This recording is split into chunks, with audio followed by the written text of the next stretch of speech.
to give fatwa. Why? Because he had something. Subhanallah. Did Abu Bakr challenge him? Did Umar challenge him? No. No, Umar corrected him.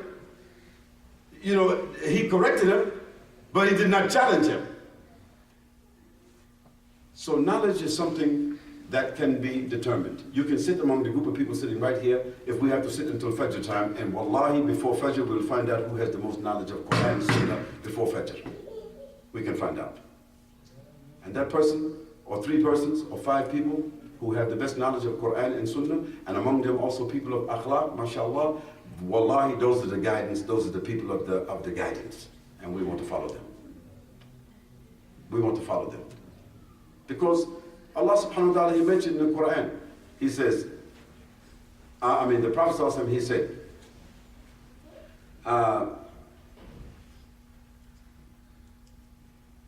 verily, it's Quran. Verily those who fear Allah most, who have the premise of to fear Allah the most, is the ulama. Is Quran, Sheikh? إِنَّمَنْ يَخْشَى اللَّهَ مِنْ عِبَادِهِ الْعُلَمَاءِ. It's Quran. So they mean the ulama and the fuqaha, because they have the premise of the knowledge. And if they have the premise of the knowledge, they also have the premise of the akhlaq. And if they have the premise of the knowledge and the akhlaq, then they're the ones who we can presumably fear Allah the most. And that's who we want to follow. We don't care whether black or white, or from east or west or whatever. This is the manner of Islam. So, when we speak about jama'ah, we mean community. We don't mean a community of Arabs. We don't mean a community of Asians, community of Africans, community of immigrants, community of indigenous. We don't mean community, of what some fulan, some name they put on there. We don't mean the community of Ibad al-Rahman, or the community, of Salafiyah, or Sufiyah, or this. No, that's not. We're not talking about that kind of community. Those are congregations with names. That's not what we mean here.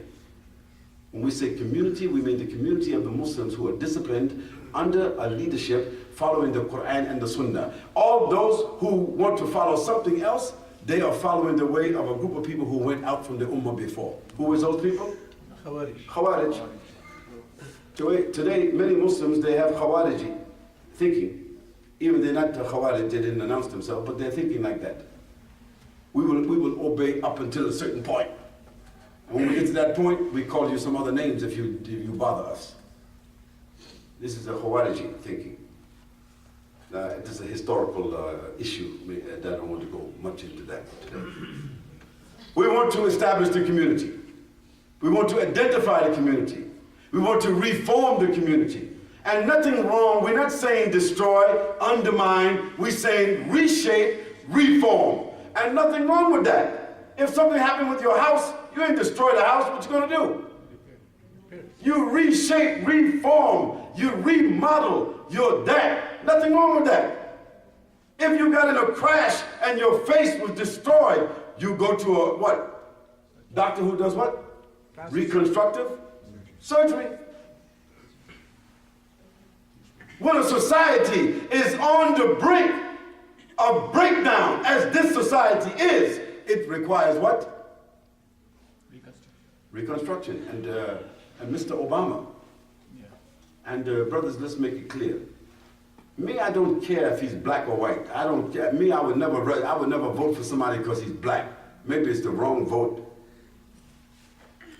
No, he became the president of the United States because he was articulating one specific thing over and over. We must engage in moral change. SubhanAllah. Look at how powerful that word is. He was saying, we have to have the moral conviction to change our society. If we don't, we will fall into oblivion. That's what he said. And people from both sides of the aisle, they selected a man whom the Prophet ﷺ predicted. He told the Arabs a long time ago what the Prophet ﷺ said. Obey your leader even if he's what? if he's a Abdul Habashi. See, subhanAllah, how the Prophet ﷺ said that. And how we see it in our own sight today. This could not have happened. This could not have happened among the Arabs. This could not have happened among the Asians, and even among the Africans themselves. They don't have a leader. But Allah, He caused it to happen among the kuffar. So the kuffar, they demonstrate something that we should be demonstrating, right? They select somebody who was before his posterity was on the bottom, and they put him on the top because of the need. They're smart enough to understand he was a man calling for something which was needed now. They say, forget about everything. We either choose a woman or we choose a black man. We don't care. And so they chose him, and then he was smart enough to say, well, I got to include that woman. Listen, he's a smart man. So that's another discussion also. So I'm saying, brothers and sisters, community, jama'ah, we must reshape it. We must reform it. But first we have to be honest enough to say that we are living in a very deficient, we have to admit our deficiencies. You know, the dentist, he said to his client, he kept telling the guy, you need to come every year. You need to come and get your teeth clean and let me, look and check and whatever. The guy said, but I ain't got that kind of money. And I don't want to be sticking all in my mouth and all that. So the dentist said, oh, okay, that's all right. Just leave your teeth alone, they will go away.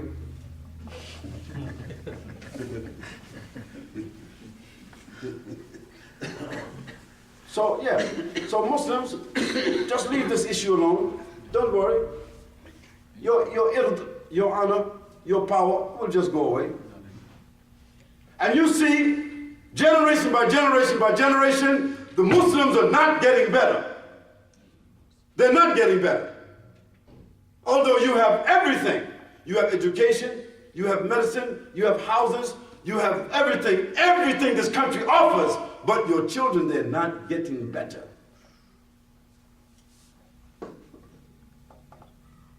You say, it's the schools, it's the kuffar. No, it's you. Evil starts at home. It don't start somewhere else. It is cultivated somewhere else, but it started at home. Negligence did not start outside, it started inside the home.